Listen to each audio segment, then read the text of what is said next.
Okay, guys. Well, yeah, it seems we're live. Hopefully you can hear me okay. I see that Jason is on board. Hi, Jason. Good afternoon, I guess. Yeah, you're good. Let's see. We got a technical tracker. We got Fayaz. We got Abraham. I'll just give it a couple of seconds so you guys can get on board, right? Now, keep in mind that this is going to be a, hey, Francesco. This is going to be a open topic, which basically means that you can ask anything you want, right? Whether it's about gaming, whether it's about movies, whether it's about working as a 3D artist for the industry, talk about financial stuff, talk about hardware, software, basically anything you like, right? Now, what I'll do is I'll pick the questions that I think are most relevant to everybody, and I'll try to answer those if I can. And that said, before we continue, usually when I do a live stream, I save it and put it on my channel. As of today, any recorded live stream will only be available to patrons. So for you guys, you're fine. You guys are here live, right? Anybody else that wants to check out this live stream later on will have to become a patron, right? So what I'll do is I'll just post a quick link right here. And if you're not a patron just yet, you can become one. It's just $5 a month. And yeah, there you go. All right, so let's see. We got 28 people on board so far. Pretty cool. Hi, everyone. Let's see what kind of questions we got here. Let's see. Abraham is saying, I started to learn Maya. Now I'm in the modeling section for a month. That's pretty cool. Okay, how do we keep a constant textile ratio in a game? Can you please explain more specifically what you mean? Because that's a very generic question. I'll get back to that in a second, right? Okay, so Abraham is saying, what do you think is the most ideal way to model a car? Well, most people when modeling cars use what is called spline modeling, which is basically a technique where you use NURBS curves and then you loft them together. But it's very personal and it depends a lot on the application of the model. Are you going to use it in a game? Are you going to use it in a movie? What are the requirements, right? Let's see, Shivam is saying, how much time does it take to learn rigging? Well, learn some rigging or learn all rigging. I mean, rigging is pretty complicated, but there are many ways to do it. You can do very simple rigging, like parent constraints. You can do aim constraint, joint constraint, all that kind of stuff. Or you can do the very technical advanced stuff. Now, being able to rig something, you can learn that in like 10 minutes. Being able to work as a professional rigger will take many, many years, and anything in between, right? Let's see. Dennis is saying, will learning how to draw improve my skills as a 3D animator? Absolutely. Yes, it will. I said this many, many times before, and the reason is this. If you know how to draw, you will learn about perspective, you will learn about ratios, you'll learn about skill, you'll learn about lighting, you'll learn about so many things, right? And all of this will help you to understand better what a character should look like, how it should move, how it should be proportioned, and so forth, right? So not only for animators, but also for 3D modelers, okay? Let's see, what else? Okay, so Sartak, and I do apologize if I pronounce your guys' names wrong, right? I'm doing my best here. So let's see, can you help me with the order in which one should start to learn 3D modeling? So modeling, texturing, rigging, and so forth. Well, very good question. What basically the idea here is you first need to establish what your workflow is. So are you a modeler? Are you a modeler that also does rigging? Do you also do animation and so forth? But if we, let's say, keep it specifically on modeling, normally what you would do is you would follow the logic of your end results. So I'll try to explain here. Let's say you're modeling something for a game. Now, a game does real-time rendering, which means that your model has to be low poly. But if you want to have decent detail, you're going to have to work with a high poly model to bake detail into a normal map, right? And if you don't know how that works, check out my channel. I got videos on that, okay? So the normal method would be to model your low poly model, right? Anyway, I'll tell you what my workflow is, right? So I do a low poly model. I UV the low poly model, right? Then I create the high poly model. Then I bake my high poly model onto my low poly model, so I have a normal map. Then I do texturing. Then I bake all my maps, so my diffuse and all the other maps, right? Then I bring them into the application where I want to compile everything. Let's say Maya. I plug in all my texture maps and whatnot. I have my end result, and then I export everything into my rendering package. So if I'm rendering in, let's say, Arnold Maya, I'll keep it in Maya. If I'm rendering in Keyshot, I'll bring in everything over to Keyshot. Okay. Let's see, what else? Okay, so by Lovebird, about the texture ratio, I don't understand if I need to have textures that are 2K everywhere or adapted according to the size of the object. Well, if you have textures on a model, what happens quite often is that you will have a higher textile density in areas where you have more detail. So let's say on a character, right, you would have a higher resolution texture map on the face than, let's say, on the body. Hopefully that answers that question, right? Okay, so Dennis is saying, I never seen anybody using a vertex face. Oh, Adil, thank you so much. Cool. So let's see. What I was talking about. Okay, so vertex color. Well, that is more used, in my opinion. I haven't used it either, but I think it's used for identifiers if you are using different applications for texturing, right?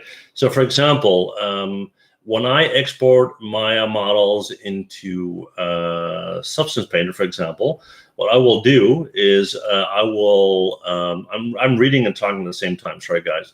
What I'll do is I will put identifying colors like a color ID mask on my model, so I know later on what texture to put where.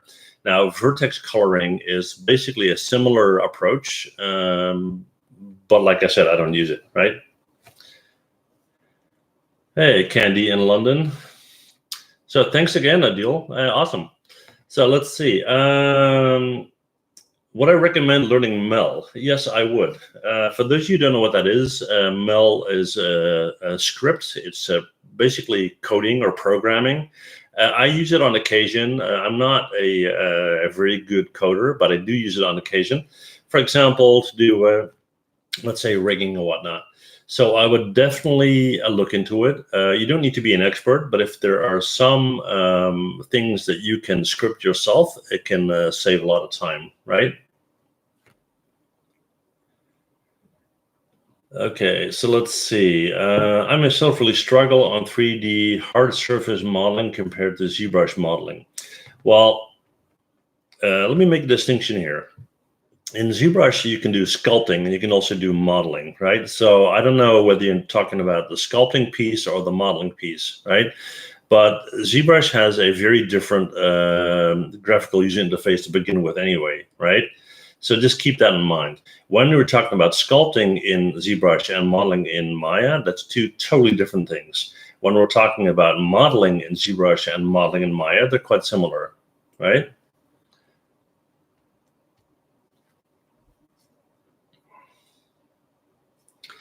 So I'm trying to read a question here, but it's popping up quite fast. Hello, Mike, how are you? I'm working with a client for the last 3 years, but I feel like pay scale is low, but due to a long relation, I don't know how to ask for increase. Okay, so RB Gaming, can you please tell me where you live or where are you working? What country, what area, right?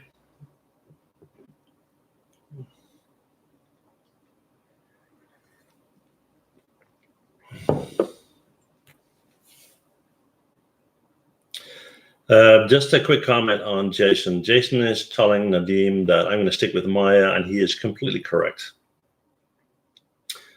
Let's see what else. Okay, so RB Gaming, you're from India, clients from Germany. All right. Now the thing is this: the reason why your client is working with you, right, are a couple of things. It's a quality of work. It's probably the money you're asking, and so forth. Now, this is a supply and demand situation, right? If I were the client and I know that I can get work from you at a certain amount and I can get work from everybody else at a certain amount, then why would I pay you more, right? So it's up to you if you want an increase to look for benefits. So why would you deserve more money?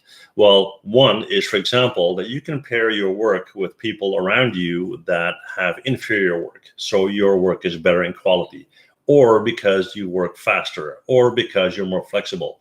So just asking for an increase in money is not going to work. You have to show the client why you think it's legit, right? Does that make sense?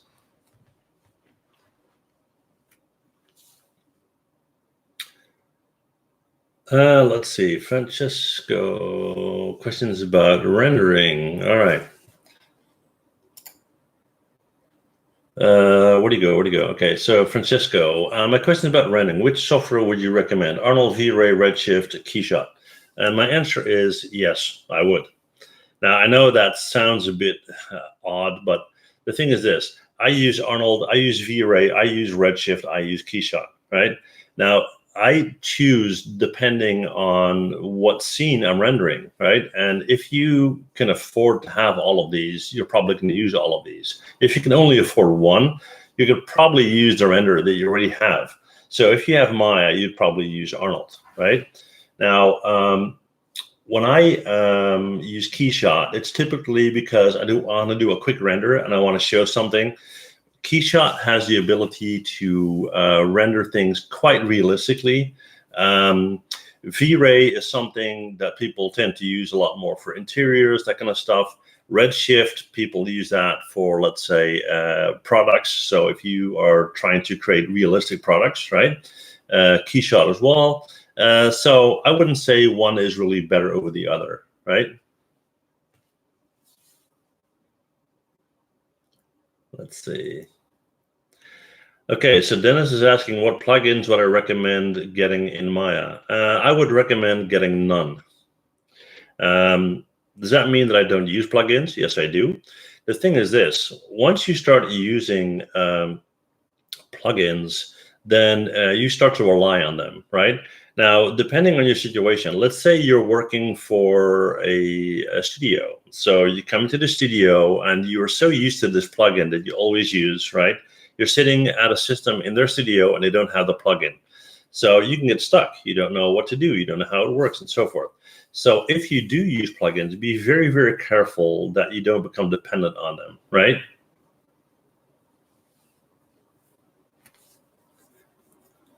Okay, let's see.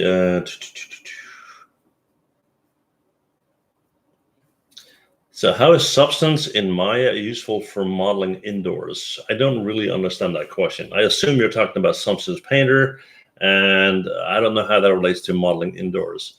I mean, Substance Painter as a PBR texturing application is suitable for any situation, not just indoors. For destruction, FX, which software is better, Houdini or Maya? Houdini is better, but the learning curve is quite steep. It's very complicated. It's node-based. If you do some destruction, I would recommend Maya. If you want to get really into it, I would go for Houdini, right? Let's see.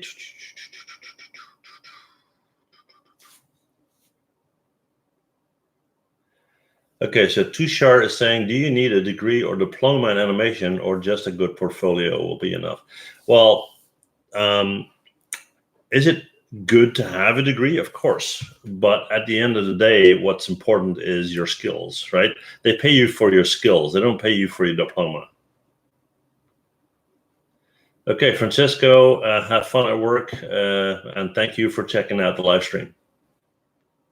And yeah, you are a patron, so you can check this whole thing out at the Patron channel afterwards. Okay, thanks, buddy. Oh, Jana's there too. Hi, Jana. let's see. N particles fluent is nice for FX. How to get PBR. How to apply PBR in Maya. Do a video. Well, Sandy's asking that. I did a video on that. I created texture maps in Substance Painter, exported them for use with Arnold in Maya, and use them there. Okay, so I got a video on that. Okay, so Nadim is saying, how can I follow you on Instagram or ArtStation or Facebook or anything? Oh, you're asking Jason. Okay, so Jason, let him know. Let's see. Dennis is saying, is there a way to make Bifrost run smoother in Maya? Well, first of all, that's typically a memory thing, so RAM memory. What you can do, though, is create virtual RAM memory on empty space on the hard disk to simulate that, to smooth it out a little bit, right? So if you Google that, how to simulate RAM using free disk space, then you will figure out how to do that. Okay, so Kwame, I hope I pronounced that right. How do I transition from a 2D illustrator to a 3D artist, and what should I start learning? I wouldn't say it's a transition, because it's, in my opinion, very much a different thing, right? So I would just start getting, for example, a student license of Maya, and I'm seeing a lot of question marks there. A student license in Maya, and just start with the basic stuff, right? And so polygonal modeling, just start with the cubes and spheres and whatnot, make simple objects, and then take it from there, right? Okay, so PUBG mobile, what is collusion in Maya with 27 question marks? Are you talking about collision or collusion? Two very different things. So then I see something in the language that I can't read. Okay, how do we use scattering? Oh, subsurface. Okay, yeah. So basically that is, okay, so PUBG mobile, you just made me decide not to answer your question with 5,000 question marks, okay? So subsurface scattering, first of all, what is it? Well, that is light going into a surface, and then inside that surface, light is basically breaking up, right? It's kind of compared to, let's say, index of refraction when you have light going through glass. Subsurface scattering is very much used for, let's say, how light responds on human skin. For example, light on a character's ears, for example, right? They would be a bit brighter than, let's say, on the forehead, right? So that's how far light can go through that surface. Okay, so let's see. Dennis saying, what aspect of Maya do you think is easiest? Modeling, rigging, animation. I would have to go with modeling. Madi is saying that I'm great. So are you. Thank you. Okay.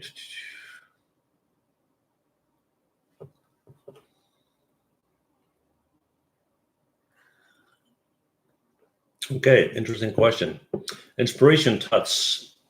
Hi, Mike, you're a good teacher. Thank you. I want to ask how you manage your time between teaching and doing your work as an artist. Well, it's not easy, trust me. I decided to start a YouTube channel once upon a time because I wanted to give back to the community, and I wanted to create videos for people that don't have access to formal training or cannot afford a very expensive college situation, right? And I always said that I would do that in my free time. Now, I don't have that much free time, and I'll tell you that right now, posting 2 videos a week costs me at minimum 3 full days a week, right? Now, the only way for me to do that is to work 7 days a week. So in order for me to make money as a 3D artist and still be able to do YouTube, first of all, I heavily depend on my patrons, and there are several of them on this chat right now. So I thank them very, very much. Otherwise, I couldn't do any of this. And besides that, I basically work, I don't know, 16 hours a day, 7 days a week. That's the only way to do it. Okay, let's see what else. Okay, so Nadim is saying, how should I exercise hard surface modeling, like modeling a knife, pistol, and so forth? Well, what I would do is I would not necessarily go with weapons per se. The trick here is if you choose something you want to model, you typically choose things you know you can model, and that way you don't push yourself to improve your skills. So what I typically would do is I would say, okay, today I'm going to model something that is in range of 3 feet from where I'm sitting, right? Or I would have somebody choose it for me. So that way I'm forced to create something that I have no idea how to approach it, and it will train me to look at it and start modeling at it, right? If I get to choose myself, I'm going to pick something that's easy, and I wouldn't grow as an artist, okay? Okay, how many years will it take to be a professional and earn some really good amount of money? Okay, well, Tushar, when it comes to earning great money, if you want to earn great money, don't become a 3D artist, right? I don't know anybody that gets into 3D art because they want to make a lot of money, right? It's basically the worst possible way to make money. And you're going to work long days, long hours, and you're not going to make a lot of money. Are you talking about making enough money to be able to continue to be a 3D artist? That's a different thing. Now, for that, depending on what you choose, I have seen people starting from nothing and going to a paid job within 2 years. Not going to be a great paid job. It's going to be a junior position. It's going to be very low pay, but I've seen it done, right? Normally, however, I would say, I don't know, 4, 5, 6 years until you can basically say, okay, I'm now a 3D artist. Let's see. So Kwame is saying, do I have a course on 3D modeling that I can start with? Well, I have 1,033 free videos you can look at.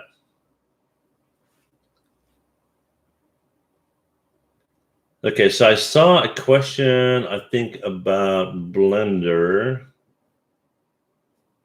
Yeah, and Jason is right. I do prefer Maya, and I will continue to use Maya. I don't personally use Blender myself. Do I think Blender is a good program? I do. I think it is a good program. I think that more and more people are using it professionally. And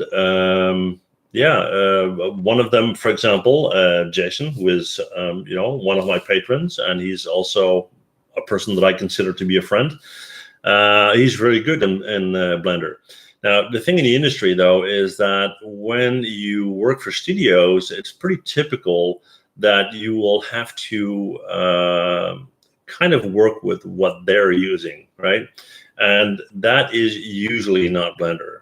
It's getting there. It's starting to become more, but so far, it's usually something else, right?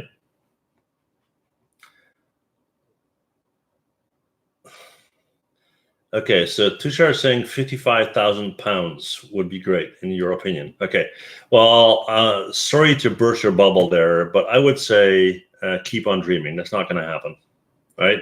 I mean, out of, I don't know, maybe 50,000 3D artists, maybe there are one or two that make that kind of money, right? Then you would have to be like a studio owner or something like that, okay? Okay, thank you, Nadim. If you're talking about, okay, I'm going to pack up, move to California, try to get a job at Pixar and become a senior artist, that's a whole different story. But I wouldn't say that's reality, okay? I think from a practical standpoint, let's say you're working for a studio and you have, I don't know, maybe, let's say 1 year of experience or 2 years of experience. I think you would be closer in the range of maybe, I don't know, 2,000, 2,500 a month, depending on where you live.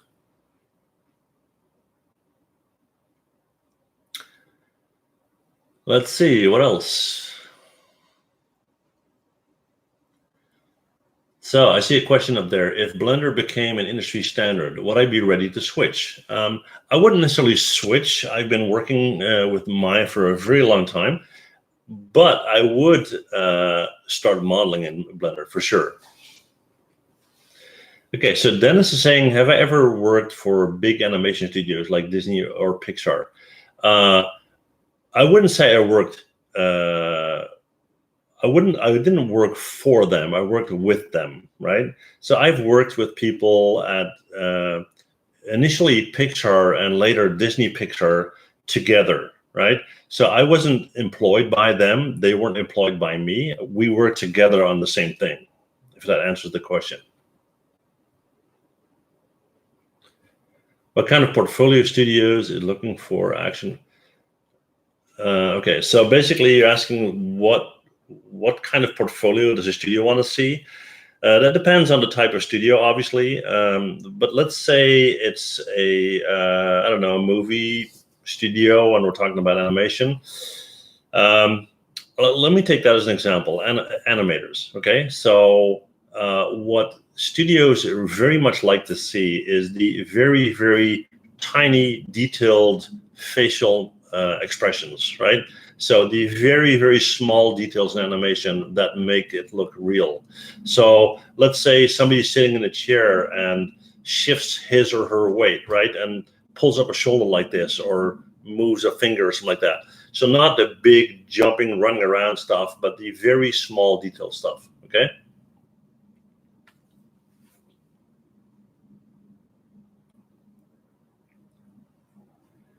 Let's see. Where can we find freelance work in 3D? Should we email people? Okay. Right. So I talked about this a lot in previous videos. The best thing to do there is to become a member of relevant forums. So 3D forums, modeling, animation, depending on what you're doing. Become an active member. So people start to understand who you are, what you do. You comment in a professional way on stuff that you see. You post your own work. And by doing that, you will start to create a network, right? Be an active member on LinkedIn, which is really important. Have a portfolio on ArtStation and compete in contests, right? Now, by doing all that, you will develop a kind of personal brand. And based on that, you will start to get more attention and people will reach out to you. And if you decide to reach out to somebody else for a position, they will have something to reference to. They will check out your LinkedIn, they will check out your ArtStation, they will see who you're connected with and so forth, right? Okay, so let's see. Okay, so inspiration tuts. Can you please share your thoughts on keeping a good income level and some other alternatives since freelance work is not stable stream of income? Well, the key for making a living as a freelance 3D artist, and this is of course my personal opinion, is a diversification. So what you don't want is to have your income coming out of one income stream, right? Preferably, I would rather have 10 times $200 than 1 times 2,000, right? Because if one thing happens to one, it doesn't happen to the other, right? So you can do a lot of things. You can work for local companies. So make a 3D logo for a local bakery. You can sell models online. You can, I don't know, sell tutorials. You can do all that kind of stuff. If you have to, for example, I don't know, drive a taxi one day a week or do some other work or work in a bar or whatever you need to do to keep that going, right? Okay, let's see. Who would I love to collaborate with? That's a good question. Well, the thing is, I'm always going on about, and you're not going to expect this answer though.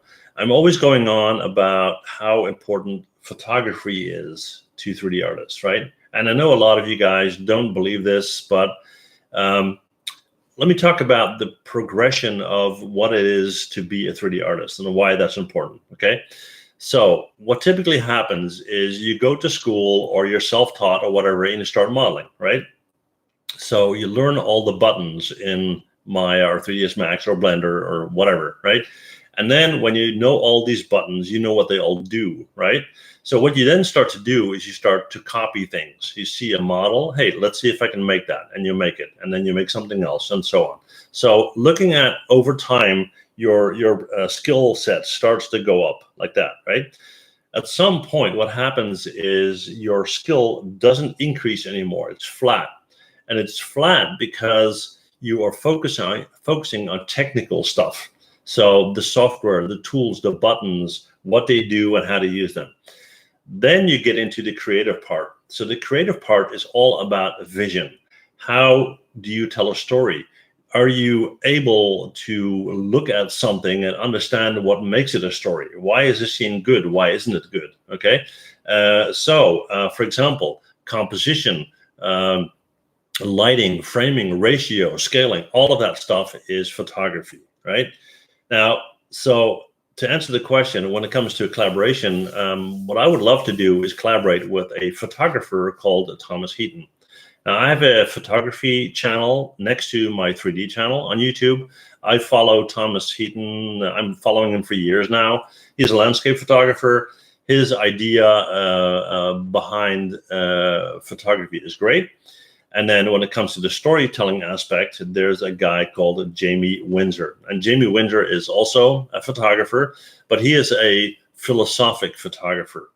Now that sounds weird, but what he does is he talks about the storytelling aspect behind photography, right? And if you are at a level in your 3D career where you basically think, I can create anything, I can make anything, how do I progress from here? Look into photography or filmmaking, not as a 3D artist, but in general. That will help you very much to increase your skill set. Hopefully that answers that question, okay?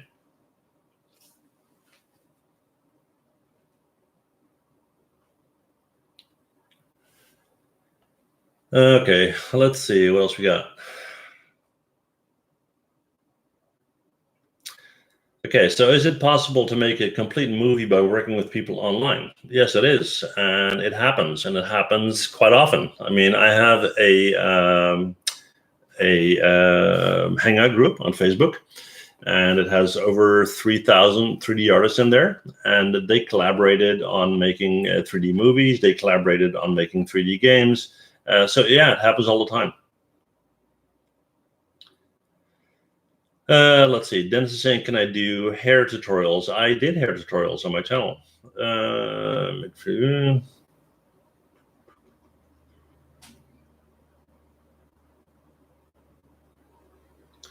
Okay, so Via Studio is saying, what about Substance Painter? Yeah, what about it? What's your question?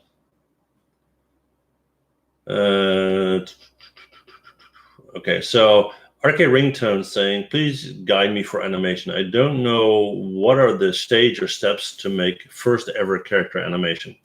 Well, typically when people have no experience in animation and they start, you need to understand the principles of animation. Now, the principles of animation have been written down a long time ago by people that are referred to as the wise men. And these people were employed by Walt Disney back in the day. They were doing 2D animation, and they developed a number of principles that are related to animation.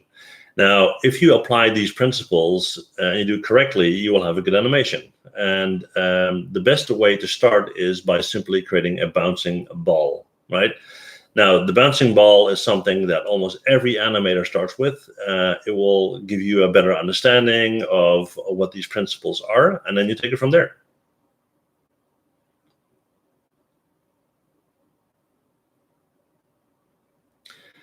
Okay, so Inspiration Tuts is saying, thanks, Mike, for the great answers. You're very welcome. Just want to know if you're going to do a YouTube and Patron forever, or am I going to level up by creating an online school or platform for selling courses? Well, the thing is, I don't want to sell my courses because I promised that I would always have free videos, right? And so that's one. And then two, if I would have a school, I would be inside a building and I would be kind of limiting myself as far as freedom to move. Now, why is that so important? Well, I travel a lot, and by working as a YouTuber, I can do this anywhere I'm located, right? If I were to have an actual school, I would be very limited. I couldn't travel as much, okay? Let's see. Do I have other jobs not related to 3D that help you sustain yourself? Not anymore. I did in the past. And it was kind of related though, a little bit. I have been a business consultant for a long time. Some of you probably know my live stream videos related to finances and personal branding and budgeting and all that kind of stuff. And while working as a business consultant, I ran into clients that had 3D related problems. I made that transition. I started to specifically work as a business consultant for 3D clients. And that's how I kind of got into the business, right? Let's see, Skillshare. Yeah, I heard about Skillshare. I know there are other platforms like that where you can basically sell that stuff. The thing is, though, once I start to create tutorials and sell them online, they would no longer be free for you guys. And that's kind of why I started to do this in the first place. Now, that brings me to the next topic, though. And I kind of want to ask you guys a question, and hopefully you can help me out with this, okay? Now, all of you, I assume, look at YouTube videos at some point, right? Now, in order for me to make videos for you guys for free, right, I depend on sponsors, right? So I have a sponsor right now, Render People, and I put that in my video and so forth. I, and not only me, get a lot of negative comments about, using sponsors because it's a commercial, blah, blah, blah, whatever, and so forth. The thing is this, for me to use a sponsor like that, that's the only way for me to make free videos for you guys. It doesn't cost you a penny, right? So why is it that people hate that so much? I don't understand. So if you can help me understand that, please comment, right?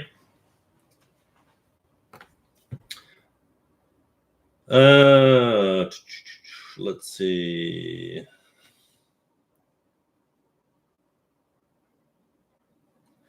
"2D animation software knowledge plays major role in 3D animation." 2D animation software knowledge, no. 2D animation, the principles of 2D animation, yes. You don't need to know the software as long as you understand the principles, okay?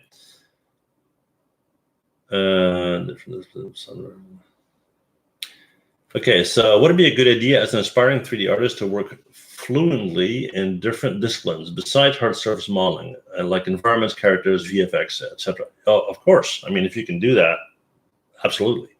The thing is this, though, there's a risk of you losing focus. If you try to focus on 27 different things, you'll be doing a lot of things at a very general skill set and nothing really specifically well, right? Now, this is again something that I talk a lot about in my sessions. This is about the T model artist. T model, as in the letter T, means you have a lot of general knowledge on a lot of things, a little bit about everything, and there's one topic, the vertical piece, where you're a specialist, right?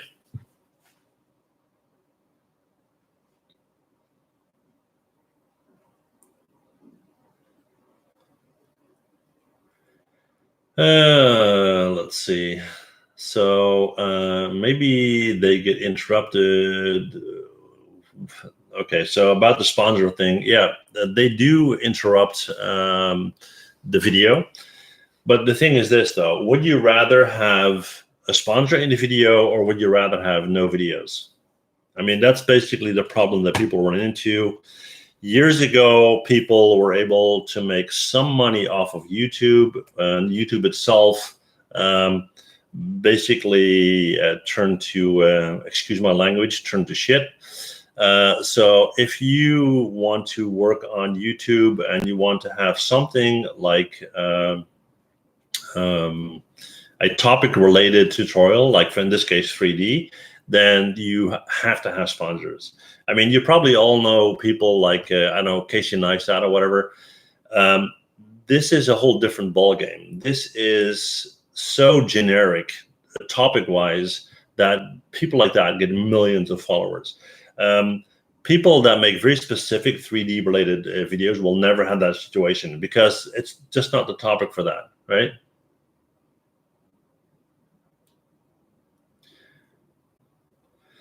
Let's see. By Lovebird is saying people come on YouTube because it's real. They don't want ads because it's an ad that they run off. Okay. So yeah, but again, it's a necessity. I mean, I'll tell you honestly, right now, right?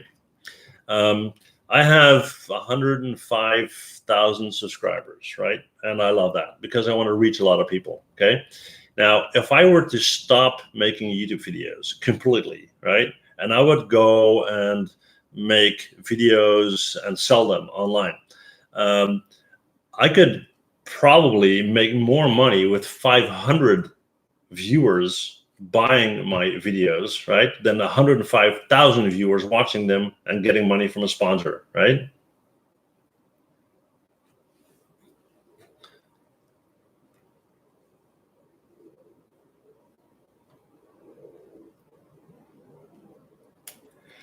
Okay, so what's the primary compositing software that I use?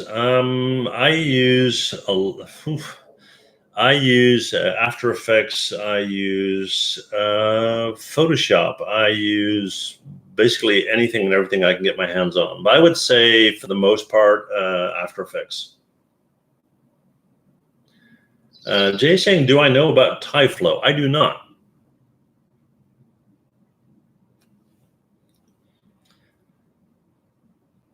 Okay, Richard Jacobs, can I explain my mentorship program a little bit more in depth? Okay, now the cool thing is we have Jason on the chat here, and Jason is in my mentorship program. So he can probably comment on that as well. But basically what that is if you are a patron to my channel, there are different tiers or different levels, okay? And that starts at $1 a month. And basically, starting at $5 a month, you get access to the shared drive, you get an invite to the Hangout group, you get early views to my new videos, that kind of stuff, right? Now, if you are at the $50 range, tier level, you basically get a private tutor session once a month, right? So you will have a Skype call with me, and we will talk about basically anything you want. So this can be a Maya tutorship program where I teach you how to work in Maya on certain things, or Substance Painter or some other software. It can be that you need some advice on personal branding, how to build your freelance business, and so forth and so on, right? So like I said, Jason is one of those mentorship program members, if you will, and he has been for a long time. And yeah, so there you go. Hey, Alan. Interesting question here. Is mechanical engineering mandatory for car modeling? Well, some of you might not know, but I originally was trained as a mechanical engineer before I got into 3D modeling. And as a trained mechanical engineer, I can tell you that it's not mandatory at all, right? I mean, is it helpful for you to understand how something is constructed? Of course, that's always the case. Now, the thing is this, for those of you who have been in 3D modeling for a longer period of time, you will start to notice that you start looking at things in a different way. When I see a park bench, I'm trying to figure out how is it constructed, so I will be able to model it, right? So in that sense, it helps.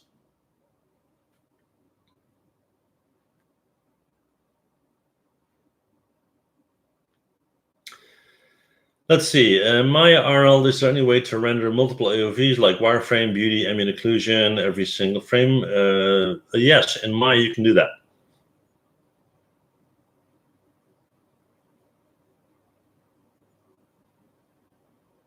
Welcome.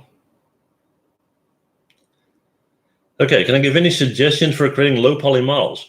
Well, whenever you create a low poly model, what's important is to understand where and how it's going to be used. So first question is, will there be a high poly model baked onto the low poly model or not? Let's say you have a mobile phone game, right?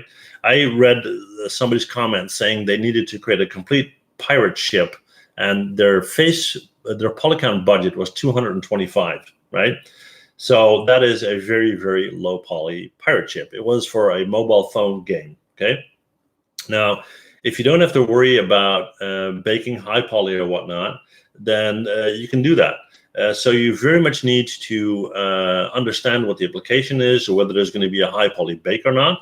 And then from low to high, you understand what is it going to be used for. So mobile game, console game, PC game, movie, and so forth and so on, right?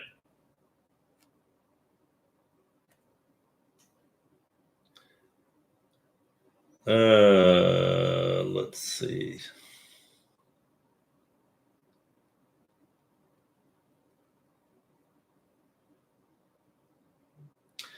Okay, the balance between doing tutorials on what you like and what students want to see.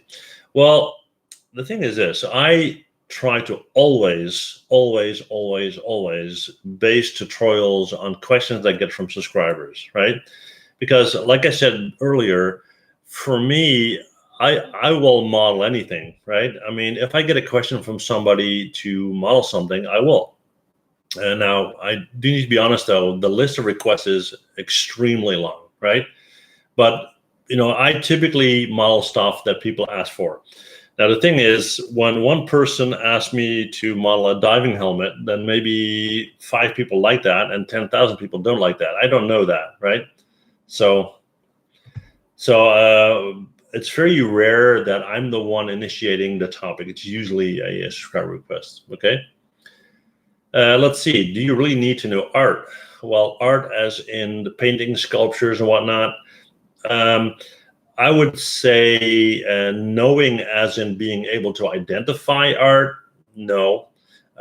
Is it good to know art in the sense of the principles of art, in the sense of, okay, how is something constructed? Yes, right? Okay, so Emil is saying, what's my experience in game engines? Do I prefer Unity or Unreal? Well, I have worked in Unreal. I don't do that a lot. Whenever I model something for a client for a game, I typically deliver the model and then they take them into the game engine. So I don't really work a lot specifically in game engines myself, not anymore anyway, right?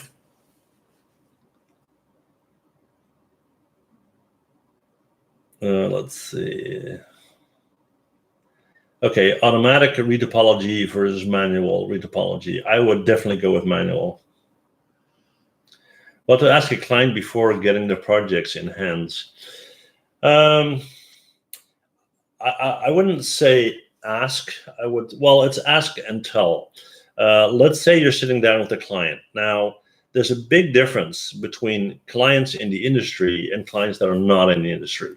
So, for example, let's say you are asked by a game studio to make a prop. Now, people that own a game studio, they know the industry, they know the software, they know the technology, right? Let's say you get a question from a kitchen builder and they need a 3D kitchen for their website. They have no idea about 3D. So they don't know what you're doing. They don't know how complicated or how easy it is. They don't know how long it takes and so forth, right?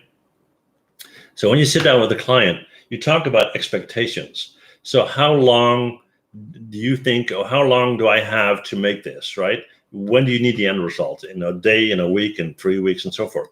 What's your budget?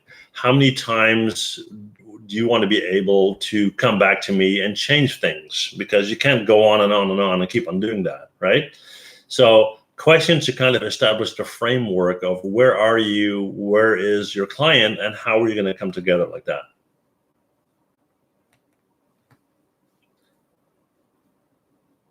All right, let's see what else.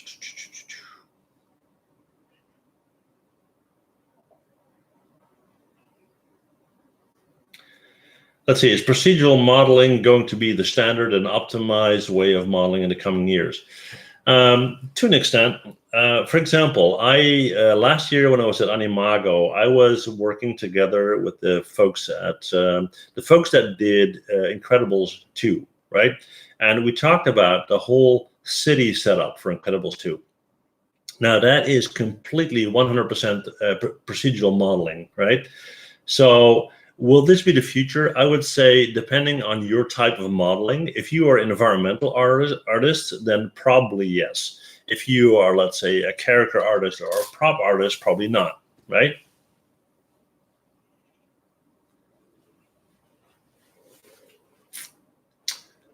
Okay, let's see. What else, guys?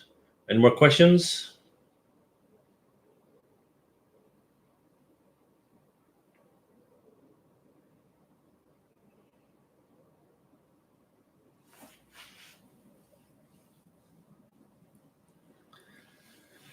Okay, so Ven's saying, when it comes to textures, would I rather custom make my tutorials in Designer or apply them in Painter? Well, the thing is this: when it comes to the 3D industry in general, time is money, right? And not just the 3D industry, but any industry. So, and there's so much out there right now. You have websites with tens of thousands of textures, and they're really good. So why would you go and create something that is readily available and you can pick up for a few bucks, right? Now, is it important for you to have the skills to be able to create your own texture? Yes. Would I advise you to learn that? I would, yeah. But would you use it in your workflow? Not per se. I would typically try to get it, and if I can't get it, I would then make it. Okay, so what I suggest daily renders. Now, when it comes to rendering, I typically outsourced my rendering process because I need my hardware for myself, and a lot of people do night rendering. So what I typically do, and I did this in the past, I worked with a company called Render Farm, and I would upload my files and I would render them on their 3000 CPU render farm and then get it back. Now, it does cost money, but it doesn't compare to having to wait, for your resource to do that. And I know personal 3D artists that have a huge setup for that.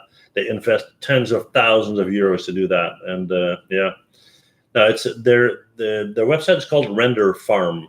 So it's renderfarm.com. It's really easy. You make an account, then you upload your file. And I think the first $50 or so is free. So you upload your file, your batch file, right? And then they render it for you. And instead of waiting for days, it's like done in like an hour or so, right? And yeah, it works quite well. Let me just, I think it's, yeah,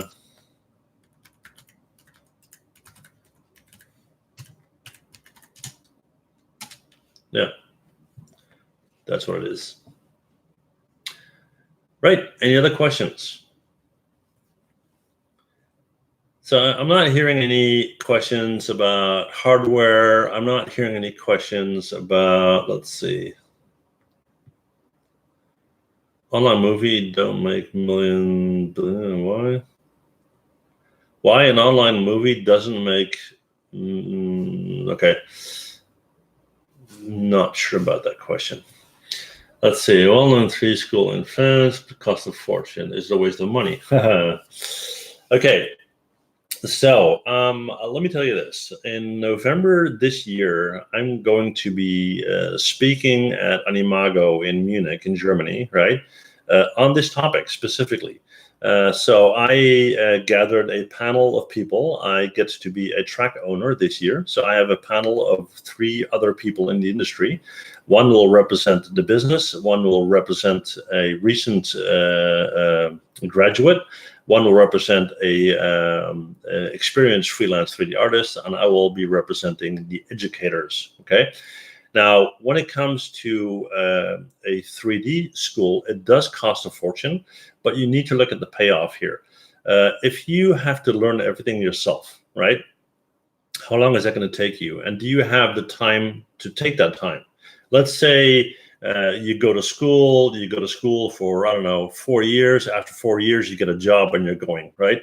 Other people that don't have that advantage might spend 8 years or 10 years working nights, weekends, and so forth, trying to get the knowledge to do that. So, and then there are people that are talented and there are people that are not. I mean, yeah, people, they complete a university and their work is still not up to par. And then you have people that don't have any formal education at all and they're great. So it's very personal.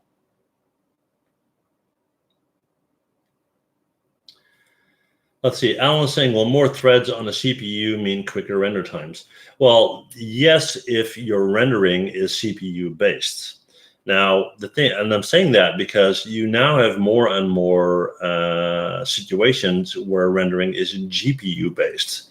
So in the situation, and that's most cases where it is CPU based, yes, it is. Let's see. What impact on the performance of a game does a baked high poly have over a low poly? I don't understand how high poly can act, how low poly can act as high poly. Okay. Now, the thing is this. For those of you who don't know, if you have a low poly model, right, then the how am I going to explain this? Okay, you got a low poly model and you got a high poly model, right? Now you place the high poly model over the low poly model, and it kind of does, to make it easy, like a light projection. So it projects light out from the vertices to the vertices of the high poly model, and it kind of scans for details, right? And these details are faked. Now, when you're rendering in a game, it's basically calculating 3 positions of your vertices, X, Y, and Z. So if you move your character, then all these vertices move location from one spot to the other, right? And the computer or the engine has to calculate those movements. Now, if you got more vertices, you have more calculations. So what it does is it calculates based on the low poly only. So if you have 200 vertices, or the poly count is 200 on your low poly model, it's calculating 200 positions. If you have the high poly, it's 20,000 positions, will make everything slower. So the high poly 20,000 is basically a fake projected detail over the low poly model that is actually being calculated in the render. Please tell me you understood what I just said.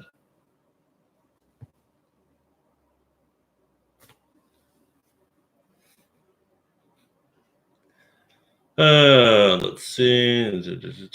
Let's see. So Tushar saying your Facebook movie that you did, they didn't make. Did I do a Facebook movie? Okay, so question: gaming industry or animating industry? Well, it's a totally different thing, because typically in the gaming industry, the movements are done by the person playing the game, right? So two very completely different things. So if you're an animator, animating industry. All surfers have positive. Okay.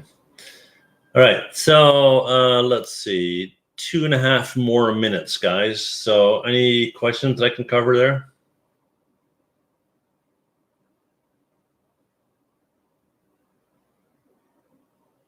Oh, okay.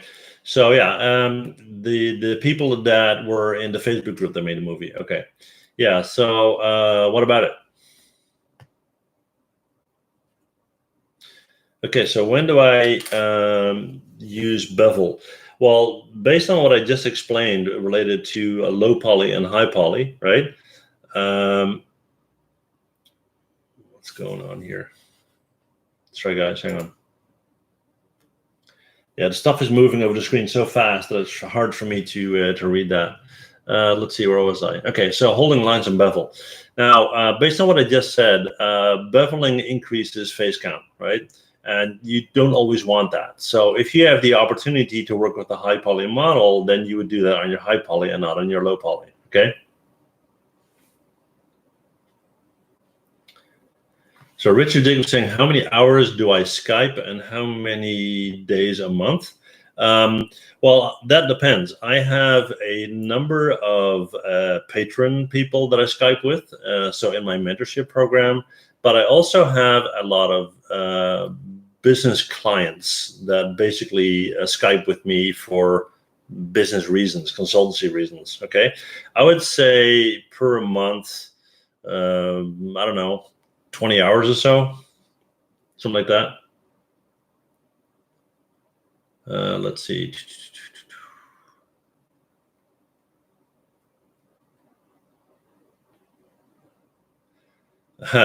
What do you think? As a person older than 30 years old, is it not too late for him to start practicing 3D? No. First of all, your English is fine. Second, no, you're not too late at all.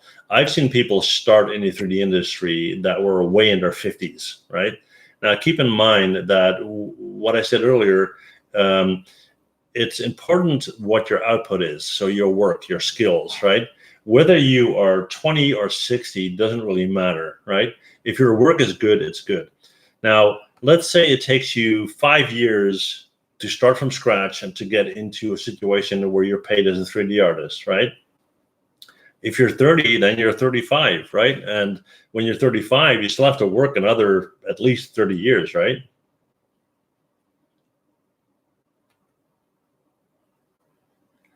Okay, so that question about that Facebook movie. Usually when people get together and do a collaboration on Facebook to make a movie or a game or whatnot, the idea is not to make money. The idea is to build a network, to do a collaboration, to learn new things and to have fun, right? And then with that knowledge, they then go out and, start to do new things. Okay, guys. Well, we're 1 hour flat, so it's time for me to go. Thank you all so much for sticking around. Once again, if you are not a patron to my channel and you have the means to do so, that would mean the world to me. What I'll do is I'll just put that link in here. So there you go. Like I said, for those of you who can, right? And you can become a patron for like $5 a month, and you get, the access to the shared drive, you get the Facebook group, you get the live streams you can watch back, and so forth and so on. Okay. So again, thank you all so much, and hopefully you will be there next time I go online. Okay. Thanks. Bye, guys.